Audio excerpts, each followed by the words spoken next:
इस लेक्चर में हम जियोमॉर्फोलॉजी डिस्कस करेंगे। जियोमॉर्फोलॉजी के अंदर हम यूनिवर्स का पार्ट 2 डिस्कस करेंगे। यूनिवर्स को इन टोटल 3 पार्ट्स में डिवाइड किया गया है। यूनिवर्स के पार्ट 1 में हमने डिस्कस किया था सन के बारे में, गैलेक्सी क्या होती है, कॉन्स्टलेशंस क्या होते हैं, स्टार्स क्या होते हैं, स्टार्स की लाइफ साइकिल हमने डिस्कस करी थी। इस पर्टिकुलर पार्ट में हम आगे सारे प्लैनेट्स डिस्कस करेंगे, जो भी सोलर सिस्टम में प्लैनेट्स हैं। उसके अलावा सोलर सिस्टम में जो भी एस्टेरॉइड्स, मीटियोर्स, कॉमेट्स, ये सारी चीज़ें जो होती हैं उनको हम डिटेल में डिस्कस करेंगे। और इसके बाद जो थर्ड पार्ट होगा उसमें हम डिस्कस करेंगे कि क्या क्या थ्योरीज़ हैं जो कि यूनिवर्स के ओरिजिन और एवोल्यूशन को एक्सप्लेन करती है। तो आइए हम पार्ट 2 डिस्कस करते हैं, जिसमें हम सारे प्लैनेट्स डिस्कस करेंगे। प्लैनेट्स में अगर हम देखें तो प्लैनेट्स का लिटरल मतलब होता है वॉन्डरर्स। तो प्लैनेट एक तरह से वॉन्डरर होते हैं जो घूमते रहते हैं। There are 8 planets in our solar system. ध्यान रखिएगा, अपने सोलर सिस्टम में 8 प्लैनेट्स हैं, यहाँ 9 प्लैनेट्स नहीं हैं, क्योंकि प्लूटो जो है उसको अब प्लैनेट नहीं कहा जाता, वो एक तरह से ड्वार्फ प्लैनेट है। तो ये 8 प्लैनेट कौन कौन से हैं? Mercury, Venus, Earth, Mars, Jupiter, Saturn, Uranus and Neptune. ये टोटल 8 प्लैनेट्स हैं।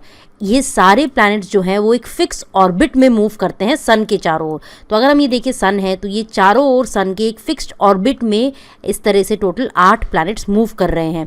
और ये जो ऑर्बिट है वो जनरली इलिप्टिकल होता है, ये सर्कुलर नहीं होता। अगर ये सन है तो ये इस तरह से सर्कुलर नहीं है, रादर ये ऑर्बिट किस तरह से, ये इस तरह से इलिप्टिकल ऑर्बिट है।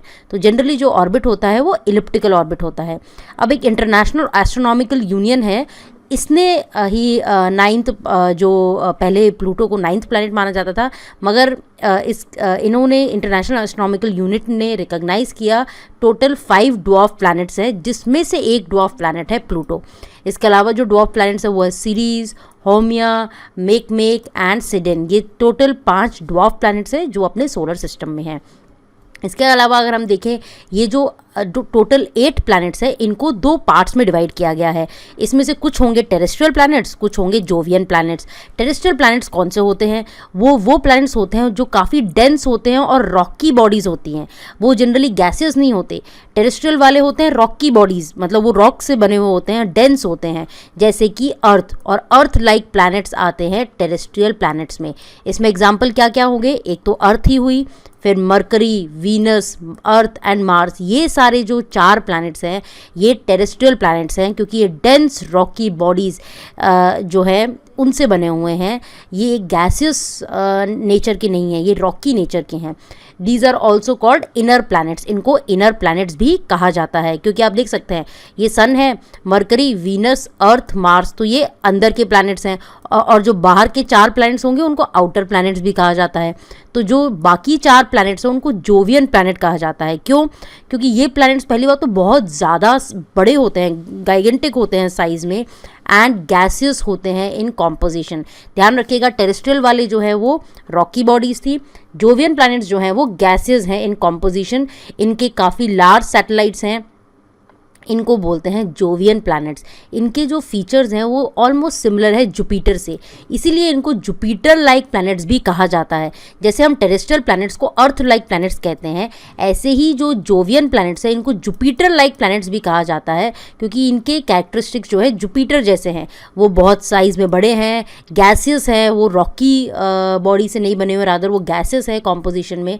तो ये 4 है, Mercury, Venus, Earth, Mars terrestrial planets हैं, जुपिटर, सैटर्न, यूरेनस, नेपट्यून ये जोवियन प्लैनेट्स हैं। तो हमने टोटल 8 प्लैनेट्स देखे, जिसमें कि हमने 4 टेरेस्ट्रियल और 4 जोवियन प्लैनेट देखे। इसके अलावा जो प्लूटो है, जैसा कि मैंने पहले भी कहा, प्लूटो प्लैनेट अब नहीं है, वो 9th प्लैनेट पहले हुआ करता था, मगर अब इसको ड्वार्फ प्लैनेट का स्टेटस दिया गया है। तो प्लूटो को पहले smallest planet in solar system कहा जाता था और इसको 9th प्लैनेट की तरह हम देखते थे। मगर आज अगर हम देखें तो इंटरनेशनल एस्ट्रोनॉमिकल यूनियन ने आज प्लूटो को एक ड्वार्फ प्लैनेट का स्टेटस दिया है, अलॉन्ग विथ तो अदर 4। ये जो हमने टोटल 5 देखे थे, Ceres, Pluto, Haumea, Makemake and Sedna, ये पांचों जो हैं हमारे ड्वार्फ प्लैनेट्स हैं। On average Pluto is more than 3.6 billion miles away from sun. तो प्लूटो जो है सन से 3.6 बिलियन माइल्स दूर है। प्लूटो कौन से रीजन में है? प्लूटो क्यूपियर बेल्ट करके रीजन होता है, जो कि नेपट्यून जो है, जैसे ये सन है, Mercury, Venus, Earth, Mars, Jupiter, Saturn, Uranus, Neptune. Neptune के बाद में जो रीजन है, इस पूरे रीजन को बोलते हैं क्यूपियर बेल्ट। ये हमारा सोलर सिस्टम का ही पार्ट है। इस क्यूपियर बेल्ट में है Pluto. 1 day on Pluto is about 61/2 days on earth. तो आप देख सकते हैं प्लूटो पर एक दिन लगभग 61/2 डेज होता है ऑन अर्थ।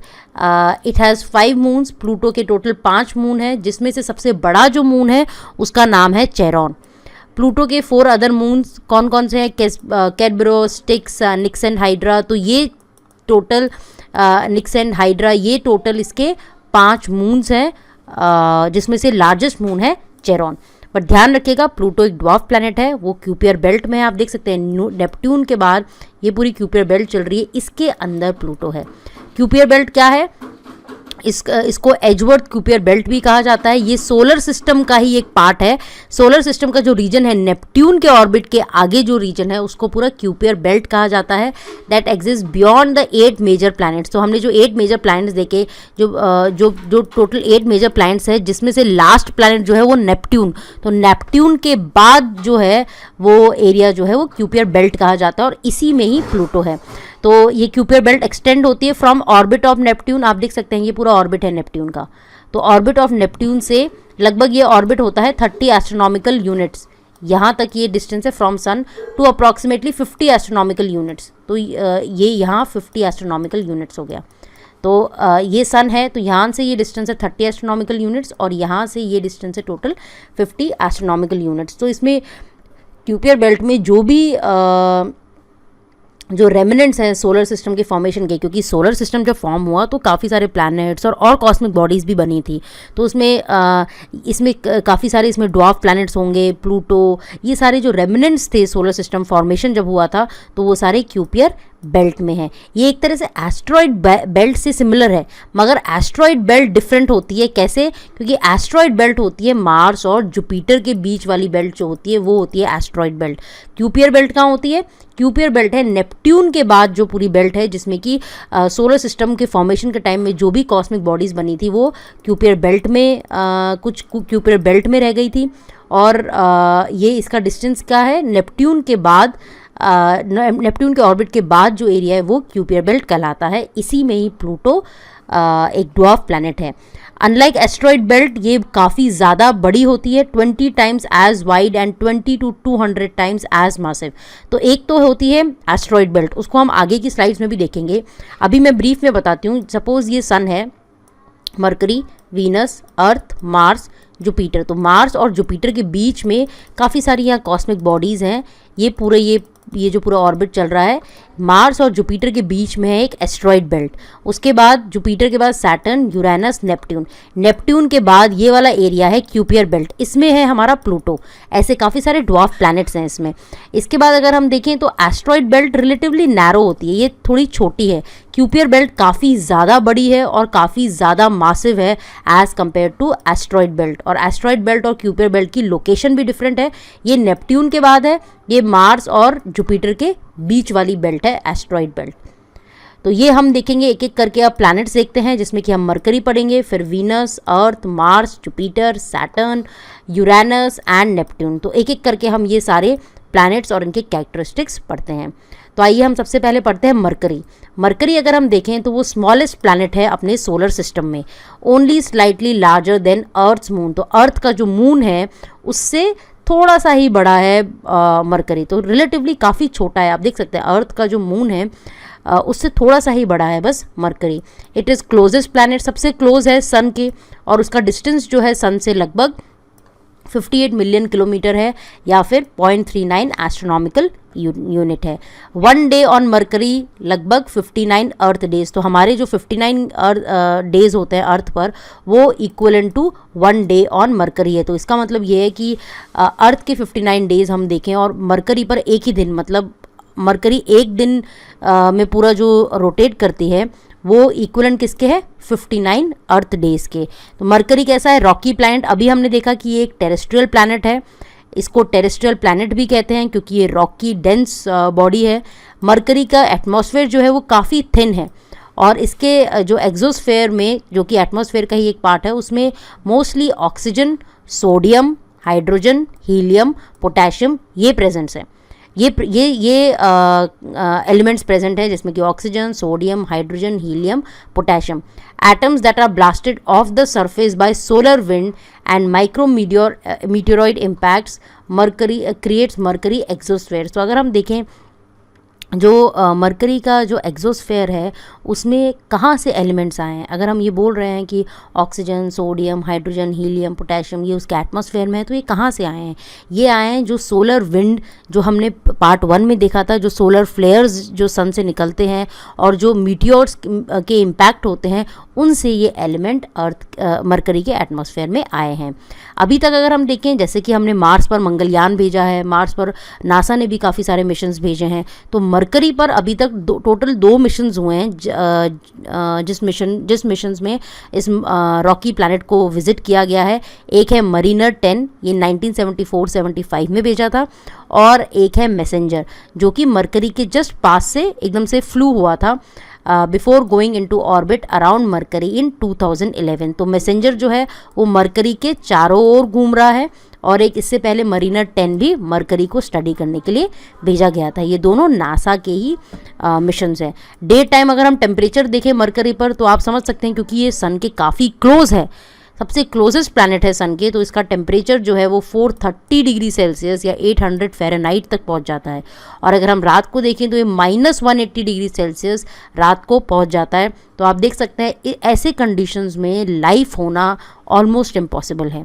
तो ये हमने पढ़ा मरकरी के बारे में। आप देख सकते हैं मरकरी, वीनस, अर्थ, मार्स, आप देख सकते हैं मार्स और जुपिटर के बीच में ये एस्ट्रॉइड बेल्ट है। फिर जुपिटर, सैटर्न, यूरेनस, नेपट्यून ये सारे हैं जोवियन प्लैनेट्स, ये सारे हैं टेरेस्ट्रियल प्लैनेट्स, या इनको इनर प्लैनेट्स भी बोलते हैं, इनको आउटर प्लैनेट्स भी बोलते हैं, इनको अर्थ लाइक प्लैनेट्स भी बोलते हैं, इनको जुपिटर लाइक प्लैनेट्स भी बोलते हैं। और आप देख सकते हैं नेपट्यून के बाहर ये पूरी क्यूपियर बेल्ट है, और इसमें प्लूटो, मेकमेक, एरीज ये सारे आपको चीज़ें मिलती हैं, कॉस्मिक बॉडीज़ मिलती है। ये है मरकरी। इसके बाद हम नेक्स्ट प्लैनेट देखते हैं, वो है वीनस। वीनस जो है वो only a little smaller than Earth, तो अर्थ के साइज से थोड़ा ही छोटा है Venus. Venus second closest planet है सन के, क्योंकि सबसे क्लोजेस्ट है मरकरी, फिर है वीनस, और उसका डिस्टेंस जो है सन से लगभग 108 मिलियन किलोमीटर है, या फिर 0.72 एस्ट्रोनॉमिकल यूनिट। इसके बाद अगर हम देखें, जैसे कि हमने मरकरी में देखा था कि 1 डे जो था मरकरी का वो लगभग 59 अर्थ डेज था, इसी तरह से अगर वीनस में देखें तो 1 डे ऑन वीनस वो लगभग 243 अर्थ डेज हैं। 243 अर्थ डेज 1 डे का मतलब क्या होता है? टोटल टाइम जो उस पूरे प्लैनेट को रोटेट होने में लगेंगे, क्योंकि अर्थ पर अगर हम एक दिन देखें तो अर्थ पर एक दिन होने का मतलब क्या है कि अर्थ इतने में पूरा रोटेट कर जाती है, पूरे 24 आवर्स में अर्थ पूरी रोटेट कर जाती है। यहाँ 1 डे कितना होता है वीनस में? वो लगभग 243 अर्थ डेज होता है। इसका मतलब ये अर्थ के 243 डेज इतना टाइम लगाती है पूरा वीनस रोटेट होने में। वीनस भी एक रॉकी प्लैनेट है, ये भी एक टेरेस्ट्रियल प्लैनेट है, ये हम देख ही चुके हैं। वीनस का सॉलिड सरफेस है, it is created and volcanic landscape है, यहाँ पूरे वॉल्केनिक फीचर्स आपको दिखेंगे। Venus thick and toxic atmosphere is made up of CO2 and N2। तो अगर आप देखेंगे वीनस का जो एटमॉस्फेयर है, पहली बात तो ये थिक एटमॉस्फेयर है, मरकरी का एटमॉस्फेयर थिन था, और ये एटमॉस्फेयर टॉक्सिक है। क्यों? क्योंकि इसमें CO2 है, CO2 काफ़ी ज़्यादा प्रेजेंट है, नाइट्रोजन प्रेजेंट है, और clouds of sulphuric acid droplets ये आपको वहाँ दिखेंगे। तो इन चीज़ों के कारण ये थोड़ा टॉक्सिक एटमॉस्फेयर है। अभी अगर हम मिशंस के रिस्पेक्ट में देखें तो मोर देन 40 स्पेसक्राफ्ट हैं जो वीनस को एक्सप्लोर कर चुके हैं, जिसमें कि एक मिशन था मैगलन मिशन जो 1990s में भेजा गया था, जिसने पूरा 98% जो था वीनस के प्लैनेट को पूरा मैप कर लिया था कि किस तरह का प्लैनेट है, किस तरह का एटमॉस्फेयर है, पूरे वीनस के सरफेस को मैप कर लिया था। प्लैनेट्स एक्सट्रीम हाई टेम्परेचर, ये लगभग 480 डिग्री सेल्सियस तक पहुंच जाता है टेम्परेचर, और इसीलिए यहाँ जो लाइफ है वो ऑलमोस्ट इम्पॉसिबल है। Venus spins backward when compare to other planets. तो ये एक यूनिक फीचर है कि वीनस का जो रोटेशन है वो उल्टा होता है, वीनस स्पिन्स बैकवर्ड, इसका रेट्रोगेट रोटेशन होता है as compare to other planets. तो अर्थ अगर इस तरफ घूम रही तो वीनस इस तरफ घूम रहा है। This means that sun rises in the west and sets in east on Venus. Earth अगर अर्थ जो है, ये सपोज अर्थ है, ये अर्थ वेस्ट से ईस्ट मूव करती है, तो हम बोलते हैं कि सन अर्थ पर सन राइजेज इन ईस्ट। हम बोलते हैं कि जापान को लैंड ऑफ राइजिंग सन बोलते हैं, क्योंकि जापान बिल्कुल ईस्ट में है और ईस्ट में सन सबसे जल्दी उगता है और वेस्ट में सन सेट होता है। इसका बिल्कुल ऑपोजिट होगा वीनस में। क्यों? क्योंकि वीनस बिल्कुल उल्टा घूम रही है।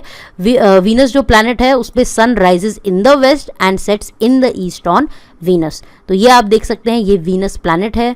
इसका जो एटमॉस्फेयर है उसमें CO2, N2, सल्फ्यूरिक एसिड, ये सारे चीज़ें इसको टॉक्सिक बनाती है। तो ये हमने देखा मरकरी, इसके बाद हमने देखा वीनस। अब हम थर्ड देखते हैं अर्थ। अर्थ को हम यहाँ सिर्फ ब्रीफली पढ़ेंगे। यूनिवर्स के बाद एक लेक्चर है आर प्लैनेट अर्थ, उसमें अर्थ के बारे में rotation, revolution, latitude, longitude, eclipses, वो मैंने सारा डिटेल में डिस्कस किया है। तो Earth is the third planet from sun. इसका डिस्टेंस कितना है सन से? लगभग 150 मिलियन किलोमीटर है। इसको अगर हम बोलें तो लगभग 1 एस्ट्रोनॉमिकल यूनिट है अर्थ का डिस्टेंस फ्रॉम सन। एक अर्थ पर डे को कितना टाइम लगता है? 24 आवर्स। इतने में अर्थ पूरी रोटेट कर जाती है अपने एक्सिस पर। Earth atmosphere is 78% nitrogen, 78% nitrogen है हमारे एटमॉस्फेयर में, 21% ऑक्सीजन है और बाकी रिमेनिंग गैसेस जो है 1% है, जिसमें कि CO2 भी है, आर्गन भी है। तो ये सारी गैसेस 1% में ट्रेस ये सारी गैसेस आती हैं।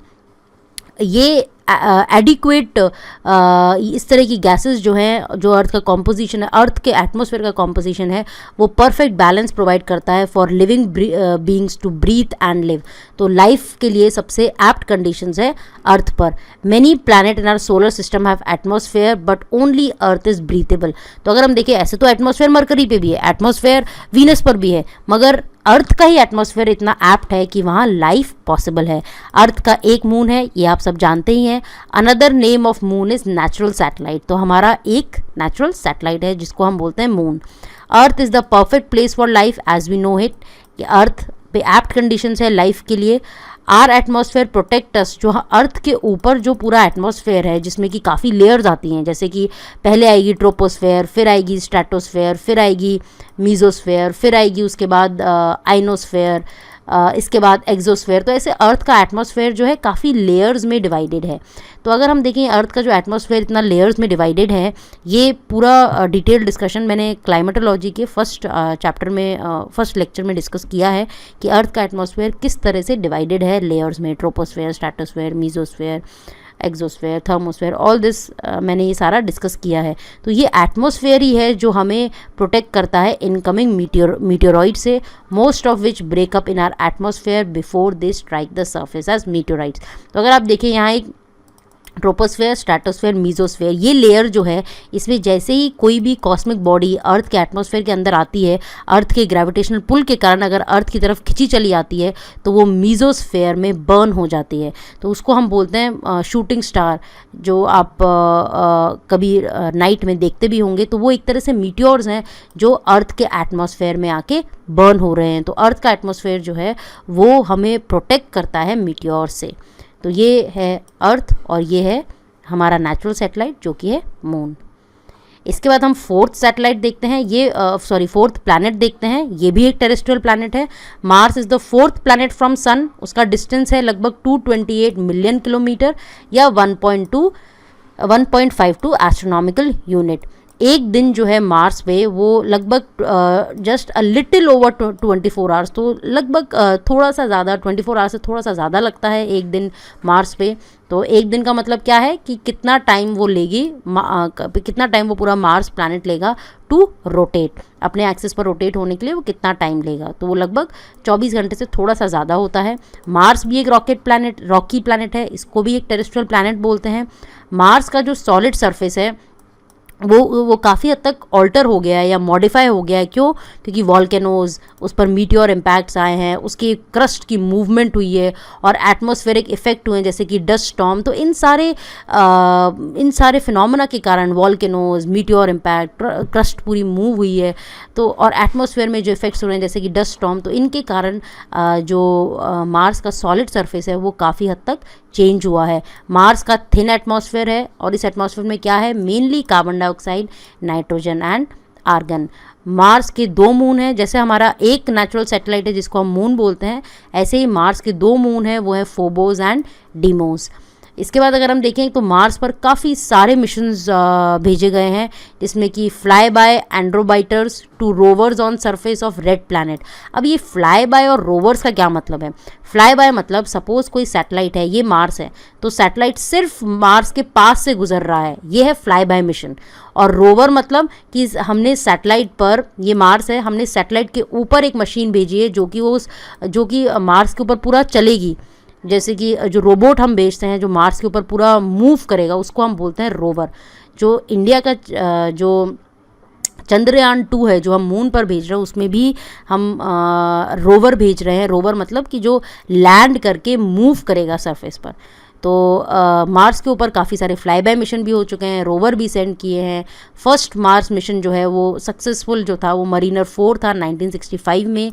इसके बाद उस टाइम ये पता था कि मार्स के ऊपर लाइफ नहीं है, बट अगर हम देखें काफ़ी सारे अभी जो मिशंस हुए हैं, क्यूरियोसिटी मिशन जो चल रहा है नासा का, इंडिया का मंगलयान मिशन है। मंगलयान मिशन हमारा सिर्फ ऑर्बिटर है। ऑर्बिटर मतलब वो सिर्फ चारों ओर, मार्स के चारों ओर घूम रहा है। फ्लाई बाय मतलब सिर्फ यहाँ से पास होगा, और रोवर मतलब वो उस पर लैंड करेगा और मूव करेगा। और एक लैंडर भी होता है जिसमें कि वो सिर्फ सैटेलाइट पर लैंड करेगा, वो मूव नहीं करता। तो ये होता है लैंडर, जो सैटेलाइट पर जो प्लैनेट पर सिर्फ वो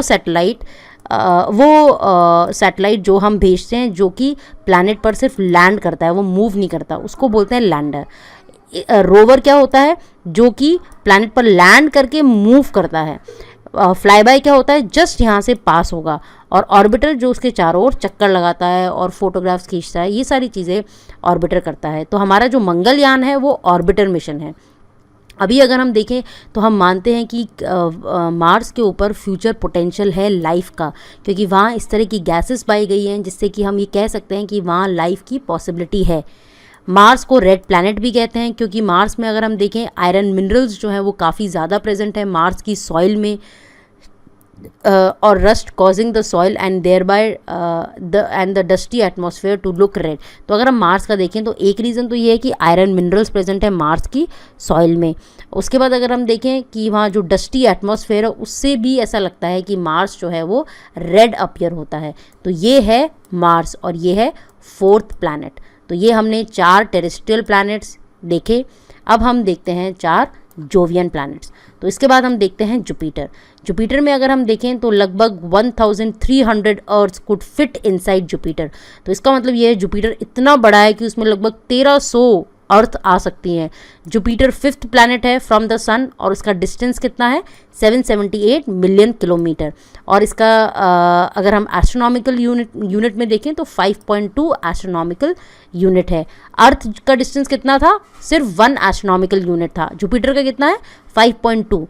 1 day on Jupiter takes about 10 hours. तो जैसे जैसे आप दूर जाते जाएंगे जो रोटेट होने का जो टाइम है वो कम होता जाएगा। आप देखिए अर्थ पर 24 आवर लगता है, मार्स पर ऑल दो 24 आवर से थोड़ा सा ज़्यादा लगता है, बट जनरली अगर हम देखें तो जुपिटर पे आप देखिए ये काफ़ी बड़ा है साइज़ में। अर्थ टोटल 1300 अर्थ इसमें आ सकती है। इसको रोटेट होने में कितना टाइम लग रहा है? सिर्फ 10 घंटे। तो पूरा एक जुपिटर पूरा रोटेट हो जाएगा 10 घंटे में ही। और जुपिटर रॉकी प्लैनेट नहीं है, ये गैस जायंट प्लैनेट है, ये गैसियस कॉम्पोजिशन का है, इस पर सॉलिड सरफेस नहीं है। जुपिटर में have a solid inner core about the size of earth. तो अगर हम देखें कि हो सकता है कि उसमें कोर सॉलिड हो, मगर बाहर अगर हम पूरा देखें तो वो पूरा जो उसका सरफेस है वो गैसियस है। जुपिटर का एटमॉस्फेयर कैसा बना हुआ है?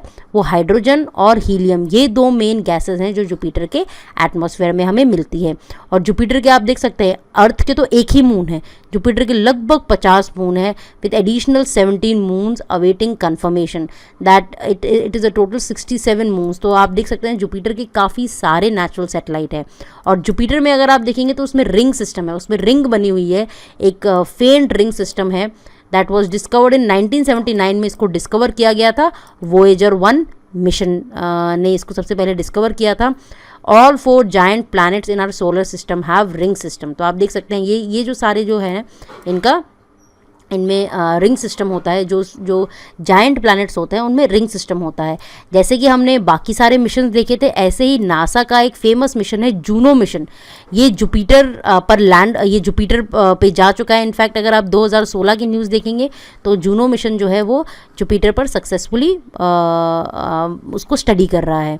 Jupiter can not support life as we know it. आप देख सकते हैं यहाँ सिर्फ हाइड्रोजन हीलियम है, तो इसके अकॉर्डिंग तो हम ये कह सकते हैं कि जुपिटर पे लाइफ नहीं है। मगर अगर हम देखें कि कुछ जुपिटर की जो मून है उसमें oceans underneath their crust that might support life. तो अगर हम जुपिटर की 67 मून्स की बात करें तो कुछ मून्स पर ये कहा जाता है कि उन मून्स पर ओशंस हैं, तो उसके अकॉर्डिंग हम कह सकते हैं कि हो सकता है वहाँ लाइफ हो।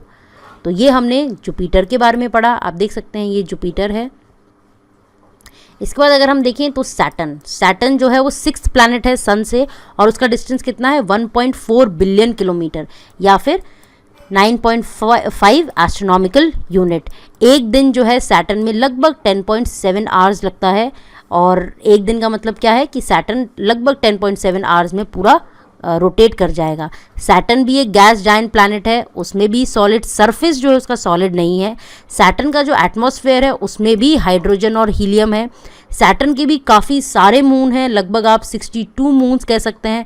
53 तो नोन है और एडिशनल 9 मून्स हैं जो कि हो सकता है कि उनकी डिस्कवरी हो जाए, तो टेंटेटिव अगर हम कहें तो लगभग 62 मून्स हैं। सैटर्न की मोस्ट स्पेक्टैकुलर रिंग सिस्टम है। सैटर्न की रिंग बहुत ही ईजिली विजिबल है प्लस प्रोमिनेंट है, which is made up of 7 rings with several gaps and division between them.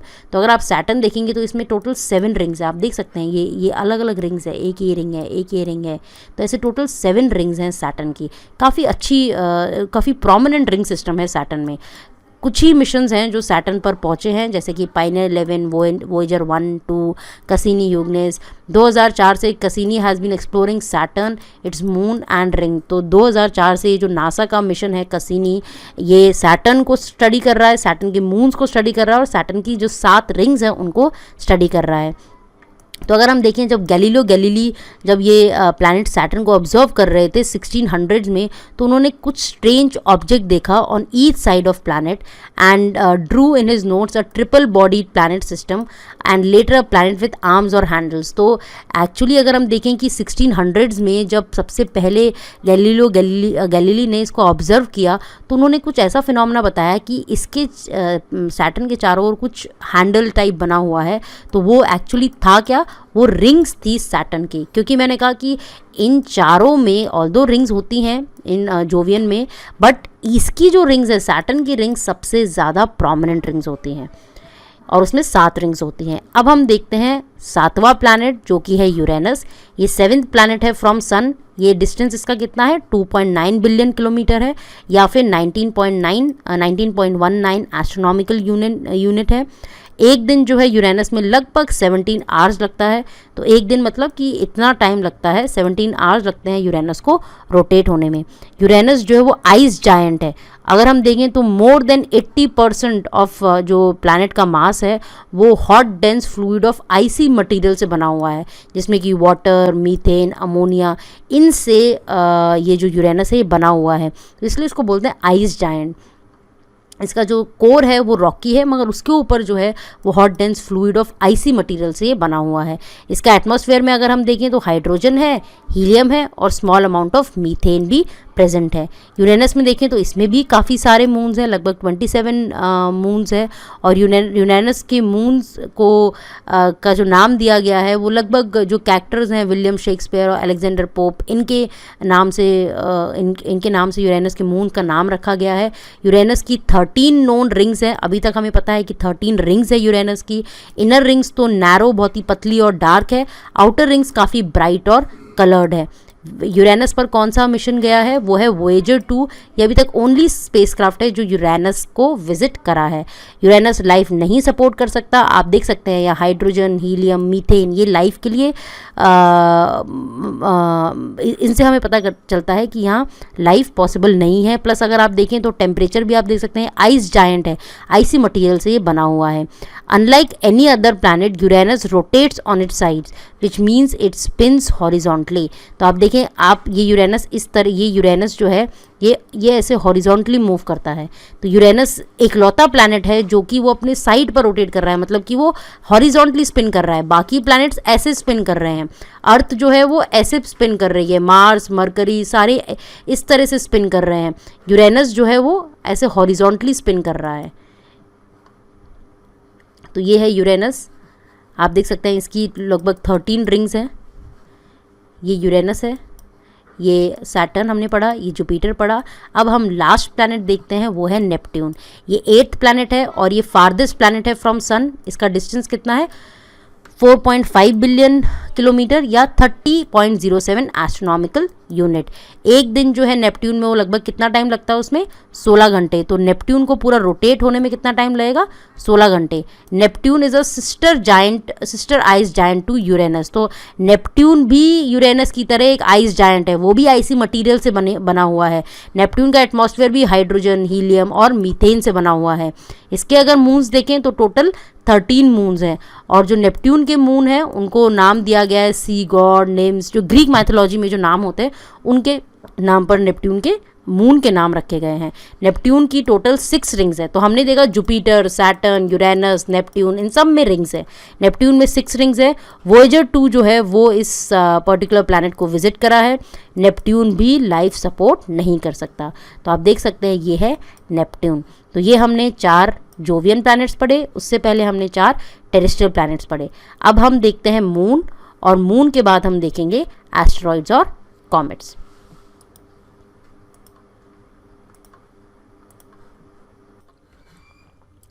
अब हम देखते हैं मून के बारे में। मून के बारे में अगर हम पढ़ें तो moon is earth natural satellite. ये नेचुरल सैटेलाइट है। सैटेलाइट जो है आर्टिफिशियल भी हो सकते हैं, नेचुरल भी हो सकते हैं। आर्टिफिशियल सैटेलाइट्स जो हैं वो हम अर्थ से भेजते हैं और फिर काफ़ी पर्पस के लिए उसको यूज़ करते हैं। जैसे इंडिया के इतने सारे आर्टिफिशियल सैटेलाइट्स हैं, वो आर्टिफिशियल होते हैं, जो इसरो बनाती है और फिर उसको हम अर्थ के चारों ओर भेजते हैं। मगर जो नेचुरल सैटेलाइट है वो एक ही है, वो है हमारा मून, और वो ऑर्बिट करता है अर्थ के चारों ओर at a distance of about 384,000 kilometre, जिसको कि लगभग 0.00257 एस्ट्रोनॉमिकल यूनिट ये है अर्थ और मून के बीच का डिस्टेंस। मून जो है वो पूरा एक complete orbit around the earth करता है इन 2 अर्थ डेज।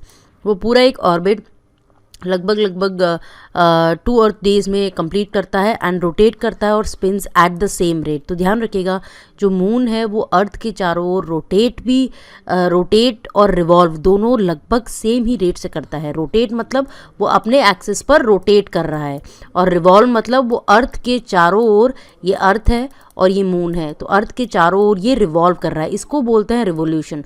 और रोटेशन मतलब वो अपने ही एक्सिस पर रोटेट कर रहा है। तो वो लगभग रोटेट और रिवॉल्व ऑलमोस्ट सेम टाइम में ही करता है। This causes moon to keep the same side और face towards Earth during the course of its orbit. इसका मतलब क्या हुआ कि अर्थ से अगर हम देखते हैं, सपोज ये अर्थ है, तो अर्थ से अगर हम देखते हैं तो हमें मून का हमेशा एक ही फेस दिखता है, क्योंकि जिस टाइम पर वो पूरा ये रिवॉल्व कर रहा है उसी टाइम पर वो पूरा रोटेट कर रहा है। तो अर्थ पर कैसा लगता है हमें? अर्थ पर हमें एक ही फेस दिखता है, एक ही साइड मून की दिखती है, हमें दूसरी साइड मून की दिखती ही नहीं है। तो अगर आप देखें, ये मून है, ये जितने टाइम में पूरा ये रिवॉल्व करेगा उतने ही टाइम में ये पूरा रोटेट करेगा अपने एक्सिस पर। मून जो है वो रॉकी है, सॉलिड सरफेस बॉडी है मून, और इसका मच ऑफ सरफेस जो उस पर क्रेटर्स बने हुए हैं and pitted from impacts. Craters का मतलब काफ़ी बड़े बड़े गड्ढे बने हुए हैं, होल्स बने हुए हैं, एंड पिटेड फ्रॉम इम्पैक्ट्स। इसका मतलब ये है कि जो भी बाहर से जो मीटियोर्स, जो भी कॉस्मिक बॉडीज़ मून पर हिट करी है, उनके कारण मून के ऊपर गड्ढे हो गए हैं। तो इसका जो सरफेस है वो पूरा, आप देख सकते हैं, ये काफ़ी सारी क्रेटर्स हैं, ये सारे जो हैं ये क्रेटर्स हैं जो आपको मून के सरफेस पर दिख रहे हैं। Moon has very thin and weak atmosphere called an exosphere. तो मून का जो एटमॉस्फेयर है वो काफ़ी थिन है, काफ़ी वीक एटमॉस्फेयर है। More than 100 space craft have been launch. तो काफ़ी सारे स्पेस क्राफ्ट मून पर लॉन्च कर दिए हैं टू एक्सप्लोर द मून। जैसे कि हम अगर देखें तो चंद्रयान जो था इंडिया का, वो सैटेलाइट था, जो इंडिया का स्पेसक्राफ्ट था, जो मून को स्टडी करने के लिए भेजा गया था, वो ऑर्बिटर था, जो चंद्रयान 1 था, वो मून के चारों ओर रिवॉल्व कर रहा था। ये मून है और चंद्रयान जो है वो चारों रिवॉल्व करते हुए मून की फ़ोटोज़ ले रहा था। It is the only celestial body beyond Earth that has been visited by human beings. तो अगर हम देखें अर्थ के अलावा कोई ऐसी बॉडी, सेलेस्टियल बॉडी, जिस पर कि ह्यूमन बीइंग्स एक्चुअली गए हैं, वो सिर्फ मून है। तो अभी तक अगर हम देखें तो लगभग 12 ह्यूमन बीइंग्स जो हैं वो मून के सरफेस पर वॉक कर चुके हैं, जिसमें कि फर्स्ट ह्यूमन बीइंग जो थे वो थे नील आर्मस्ट्रॉन्ग, जो मून के सरफेस पर वॉक कर रहे थे। तो अगर हम देखें, ये है अर्थ, ये फर्स्ट क्वार्टर हाफ मून, ये हमें इस तरह से दिखता है। फिर जैसे जैसे हम जाएं तो ये वैक्सिंग स्टेज है। वैक्सिंग स्टेज मतलब कि मून जो है वो हमें बढ़ता हुआ दिख रहा है। अभी देखिए, ये यहाँ से ये न्यू मून मतलब जो अमावस्या जिसको हम हिंदी में बोलते हैं, इस तरह से मून की ये वैक्सिंग स्टेज है। धीरे धीरे मून की साइज़ जो है हमें बढ़ती हुई दिखती है। और वेनिंग स्टेज होती है, जिसमें कि ये जो पूर्णिमा के दिन जो पूरा फुल मून होता है, उसके बाद धीरे धीरे करके हमें मून जो है वो घटता हुआ दिखता है। इसको बोलते हैं वेनिंग स्टेज। ये है वैक्सिंग। क्रिसेंट मतलब ये शेप होती है, ऐसे ये सी शेप जो शेप होती है, इसको क्रिसेंट बोलते हैं। तो ये हो गई वैक्सिंग क्रिसेंट शेप, और ये वेनिंग स्टेज में क्रिसेंट शेप बन रही है। ये वैक्सिंग गिब्बियस मून हो गया, जिसमें कि ये बिल्कुल इस तरह से दिख रहा है मून हमें, ये आप देख सकते हैं। और ये हो गया वेनिंग स्टेज में ये गिब्बियस मून हो गया। तो ये सारी मून की पूरी साइकिल है, जिस तरह से हमें मून दिखता है। न्यू मून, फिर उसके बाद फुल मून, ये पूरा टाइम लेता है, ये 15 दिन में आता है। और फिर अगर हम देखें, फिर फुल मून से न्यू मून, फिर वापस 15 दिन। तो लगभग ये पूरा 1 महीने की साइकिल है। ऑलमोस्ट ये 27 डेज़ लेते हैं, लगभग 27 डेज़ लेता है पूरा जो मून है, ये लगभग अर्थ के चारों रिवॉल्व करने के लिए 27 या 27.5 डेज़ इतना टाइम लेता है, जिसमें कि हम देखते हैं कि 15 दिन में न्यू मून होता है, फिर उसके 15 दिन में फुल मून होता है। तो ये है, हमने मून के बारे में पढ़ा। यहाँ 27 आएगा, 27 अर्थ डेज़ आएगा, 27 या 27.5 इतना डेज़ लेता है मून अर्थ के चारों ओर रिवॉल्व करने के लिए। इसके बाद हम देखते हैं एस्टेरॉइड्स, कॉमेट्स, मीटियोर्स, ये क्या होते हैं। जैसे कि हमने जब क्यूपियर बेल्ट पढ़ रहे थे, तब भी हमने देखा था कि एक एस्टेरॉइड बेल्ट होती है, जो होती है मार्स और जुपिटर के बीच में। तो एस्टेरॉइड्स होते क्या हैं, ये माइनर प्लैनेट्स होते हैं, जो कि इनर सोलर सिस्टम, जब ये सोलर सिस्टम बन रहा था उसके एक तरह से रिमेन्स हैं, जो माइनर प्लैनेट्स होते हैं, specially those of inner solar system. Inner solar system कौन सा था, जो मरकरी, वीनस, अर्थ, मार्स, ये वाला जो पूरा पार्ट है, ये इनर सोलर सिस्टम कहलाता है। Asteroid orbit our sun in a region of space between the orbits of Mars and Jupiter. तो ये सन के चारों ओर ऑर्बिट कर रहे हैं, आप देख सकते हैं, ये भी सन के चारों ओर ऑर्बिट कर रहे हैं। किस जगह में, ये मार्स और जुपिटर के बीच में एस्टेरॉइड बेल्ट है, ये भी सन के चारों ओर ऑर्बिट कर रहे हैं। एस्टेरॉइड सॉलिड है, रॉकी और इर्रेगुलर बॉडीज़ हैं। ये गैसेस नहीं है, ध्यान रखिएगा, ये सॉलिड है और रॉकी है और इर्रेगुलर है, कोई डिफाइंड शेप नहीं है। एस्टेरॉइड्स का कोई एटमॉस्फेयर नहीं होता। अगर हम देखें तो more than 150 asteroids are known to have small companion moon. तो एस्ट्रॉइड्स में भी अगर हम देखें तो मोर देन 150 एस्ट्रॉइड्स जो है उनका एक स्मॉल मून होता है। स्मॉल मून मतलब उनका एक छोटा सा नेचुरल सैटेलाइट होता है। First discovery of an asteroid moon system was asteroid Ida and its moon Dactyl in 1993। तो सबसे पहला जो हमने डिस्कवर किया था एस्ट्रॉइड मून सिस्टम, मतलब एक एस्ट्रॉइड है और उसके चारों ओर एक नेचुरल सैटेलाइट मूव कर रहा है, तो उसको हम मून बोलते हैं। तो ये हमने फर्स्ट जो एस्ट्रॉइड मून सिस्टम डिस्कवर किया था, ये था एस्ट्रॉइड ईडा और इसका मून डैक्टिल, जो 1993 में डिस्कवर किया था। एस्ट्रॉइड की रिंग्स नहीं होती और ना ही एस्ट्रॉइड का एटमॉस्फेयर होता है। नासा का अगर मिशन देखें जो एस्ट्रॉइड को स्टडी करने के लिए गए हैं, वो स्पेशली डॉन मिशन जो है, ये पहला मिशन है जो ऑर्बिट कर रहा है मेन बेल्ट एस्ट्रॉइड वेस्टा। तो वेस्टा के चारों ओर ये ऑर्बिट कर रहा है। ये नासा का मेन मिशन है जो एस्ट्रॉइड को स्टडी कर रहा है। Asteroid can not support life. क्यों सपोर्ट नहीं कर सकते? क्योंकि यहाँ एटमॉस्फेयर ही नहीं है। जब यहाँ एटमॉस्फेयर ही नहीं है तो ये लाइफ सपोर्ट कर ही नहीं सकते। Ceres the first and largest asteroid to be discovered. तो सीरीज जो है ये फर्स्ट एस्ट्रॉइड है जो डिस्कवर किया हमने और ये सबसे लार्जेस्ट एस्ट्रॉइड है। It encompasses over 1/3 of estimated total mass of all asteroid in asteroid belt. तो सीरीज जो है, पहली बात तो सबसे बड़ा और सबसे पहला एस्ट्रॉइड है जो डिस्कवर किया गया था। मैक्सिमम अगर हम एस्ट्रॉइड बेल्ट में जो भी पूरा मास है उसका 1/3 मास तो सीरीज ही है। तो इतना बड़ा है एस्ट्रॉइड सीरीज़। ये लगभग जो सारे एस्ट्रॉइड बेल्ट में टोटल मास है उसका 1/3 मास जो है वो सीरीज़ में ही है। तो ये हमने देखा एस्ट्रॉइड ये पूरी बेल्ट है, ये इर्रेगुलर रॉकी बॉडीज़ है बिटवीन मार्स एंड जुपिटर। ये भी सन के चारों ओर ऑर्बिट करती हैं और हमने देखा कि इनमें एटमॉस्फेयर नहीं होता और ना ही इनमें रिंग्स होती हैं। कुछ एस्ट्रॉइड के चारों ओर मून भी होता है, जो हमने देखा था कि एस्ट्रॉइड मून सिस्टम भी डिस्कवर किया है। लगभग 150 एस्ट्रॉइड्स में मून भी है। अब हम 150 एस्ट्रॉइड के चारों ओर मून भी उनका मतलब एक तरह से नेचुरल सैटेलाइट भी है। अब हम देखते हैं मीटियोराइट्स क्या होते हैं। मीटियोराइट्स अगर हम देखें तो ये काफ़ी साइज़ में वेरी करते हैं। ये टाइनी ग्रेन से लार्ज बोल्डर्स की तरह हो सकते हैं। One of the largest meteorite found on earth is होबा मीटियोराइट, जो कि साउथ वेस्ट अफ्रीका में पाया गया था। इसका वेट अगर हम देखें तो लगभग 54,000 kg हो गया, जो कि इक्वल है 1,19,000 पाउंड्स के। Meteor showers are usually named after a star or constellation which is close to the radiant। तो पहले हम समझते हैं कि मीटियोर 3 वर्ड्स होते हैं। एक होता है मीटियोर, एक होता है मीटियोराइड DE, और एक होता है मीटियोराइड TE, जो ये आप ये वर्ड देख रहे हैं। अब मीटियोराइड क्या होता है? मीटियोराइड वो कॉस्मिक बॉडी है जो कि एटमॉस्फेयर में है। मीटियोर क्या होते हैं? वो कॉस्मिक बॉडी है, वो सेलेस्टियल बॉडी जो कि अर्थ के एटमॉस्फेयर की तरफ आ रही है, जो कि अर्थ के ऊपर अर्थ के एटमॉस्फेयर में इनफैक्ट घुस चुकी है। मीटियोराइड तो वो सेलेस्टियल बॉडी जो कि एटमॉस्फेयर में, जो कि स्पेस में है, वो सेलेस्टियल बॉडी जो स्पेस में है, मीटियोराइड। जैसे कि हम एस्टेरॉइड देखते हैं, ऐसे ही मीटियोराइड वो सेलेस्टियल बॉडी है जो स्पेस में है। मीटियोर वो सेलेस्टियल बॉडी है, वो मीटियोराइड जो कि अर्थ के एटमॉस्फेयर में घुस चुका है, मगर वो अर्थ के एटमॉस्फेयर में ही बर्न हो गया और वो अर्थ पर लैंड नहीं करा। मीटियोराइट क्या होगा? जो अर्थ के एटमॉस्फेयर में घुसा, वो मीटियोर जो अर्थ के एटमॉस्फेयर में घुसा और वो अर्थ के एटमॉस्फेयर से पूरी तरह बर्न नहीं हुआ और उसके बाद वो अर्थ के ऊपर गिर गया, उसको बोलते हैं मीटियोराइट।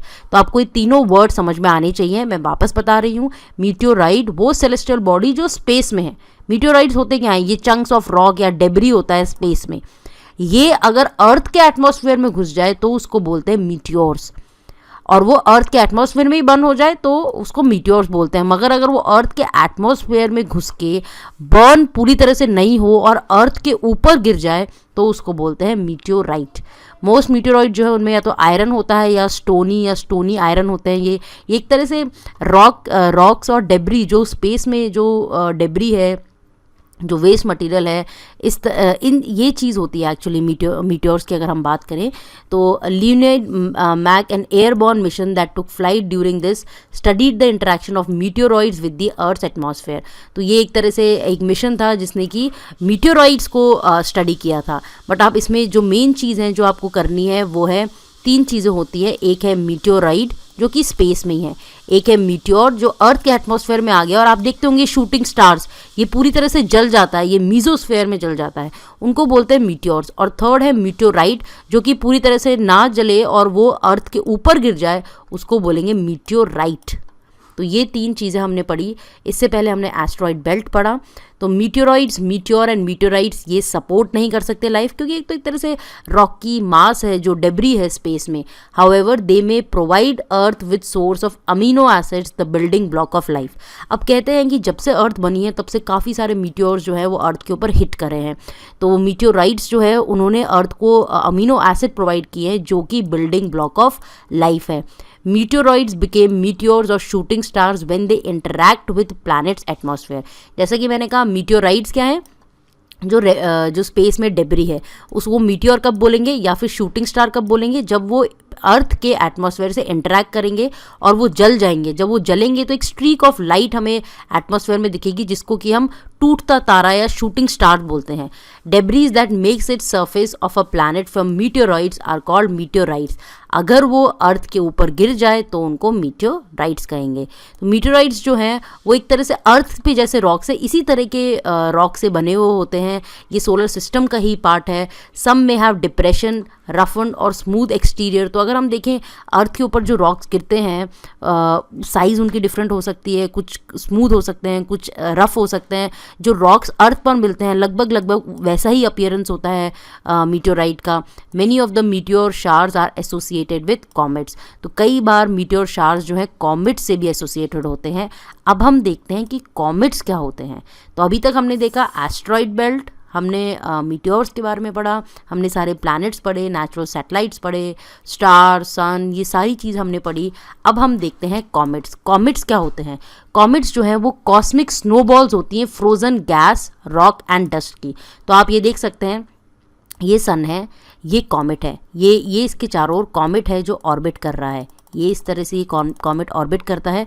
कॉमेट क्या है? एक तरह से वो frozen gas, rock and dust है जो बिल्कुल बॉल की तरह होते हैं। आप ये देख सकते हैं, ये फ्रोज़न होती है, पर जैसे ये सन के पास आती हैं तो ये फ्रोज़न जो है ये मेल्ट हो जाती है और ये गैसेस इवेपोरेट करने लगती है। तो ये होते हैं कॉमेट्स। अ कॉमेट वार्म्स अप। देखिए, पहले तो वो एक तरह से स्नो की बॉल्स होती हैं जो कि फ्रोज़न गैस है, फ्रोज़न गैस या फ्रोज़न रॉक, फ्रोज़न डस्ट, इस तरह की पूरी स्नोबॉल होती है, उनको ही कॉमेट्स बोलते हैं। जैसे ही वो सन के पास आते हैं कॉमेट्स, तो वो वार्म अप हो जाते हैं और वो एक तरह से अपना एक एटमॉस्फेयर बना लेते हैं, या फिर उसको कोमा बोलते हैं। कोमा में भी hundreds of thousands of kilometre in diameter. तो आप देख सकते हैं, ये है कोमा। ये एक्चुअली इसका कोर है जो कॉमेट का, जो हो सकता है आइसी रॉक हो और आइसी डस्ट हो, बट जैसे ही सन के पास आएगा तो ये वार्म अप हो जाएगा और ये गैसेस जो है इवेपोरेट होगी, तो ये पूरा ऐसा कोमा बन जाएगा। इसके बाद अगर हम देखें तो comets do not have moon. Comets का कभी मून नहीं होगा, ना ही कॉमेट्स की रिंग्स होंगी। सेवरल मिशंस हमने भेजे हैं जो कि कॉमेट से सैम्पल्स कलेक्ट भी करके लेके आए हैं।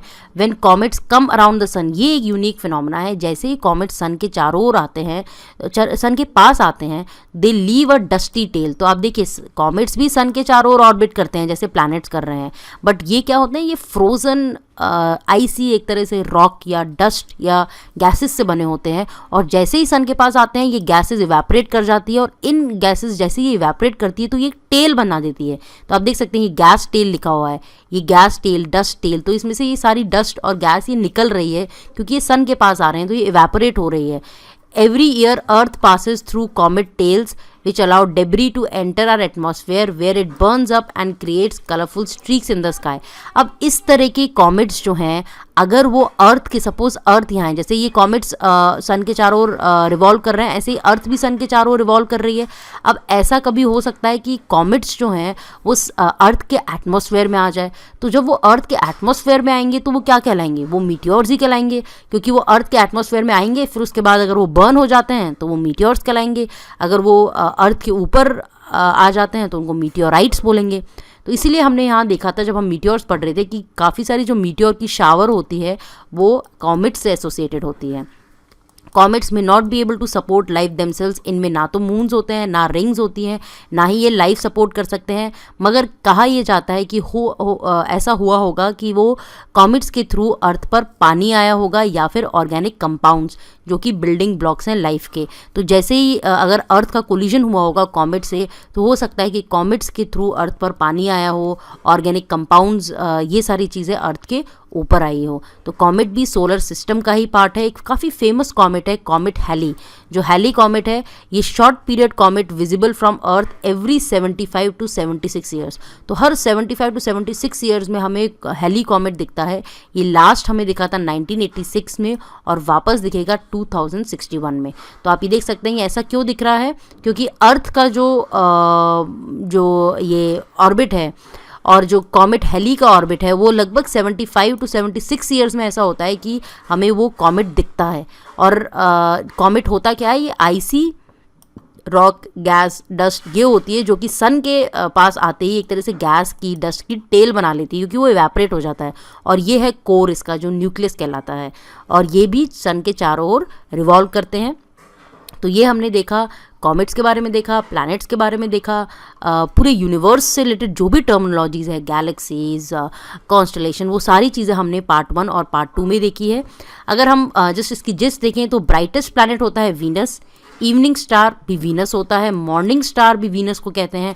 Hottest planet Venus, nearest planet to Earth Venus. आप देखिएगा हॉटेस्ट प्लैनेट वीनस है, इसका टेम्परेचर लगभग 480 पहुंच जाता है। मरकरी का 430 हो जाता 430 है, क्योंकि अगर हम देखें हॉटेस्ट इसलिए क्योंकि इस पर कार्बन डाइऑक्साइड बहुत ज़्यादा होती है। तो ध्यान रखिएगा ये मरकरी नहीं है हॉटेस्ट प्लैनेट, यहाँ वीनस है hottest planet. Nearest planet to Earth, Earth के सबसे पास भी वीनस है, ध्यान रखिएगा मार्स नहीं है। अर्थ के ट्विन भी वीनस को कहा जाता है। फास्टेस्ट रोटेशन किसका है? जुपिटर, जो हमने देखा था लगभग 10 घंटे में ही जुपिटर पूरा रोटेट कर जाता है। स्लोएस्ट रोटेशन किसका है? वीनस का। ग्रीन प्लैनेट किसको कहते हैं? यूरेनस को।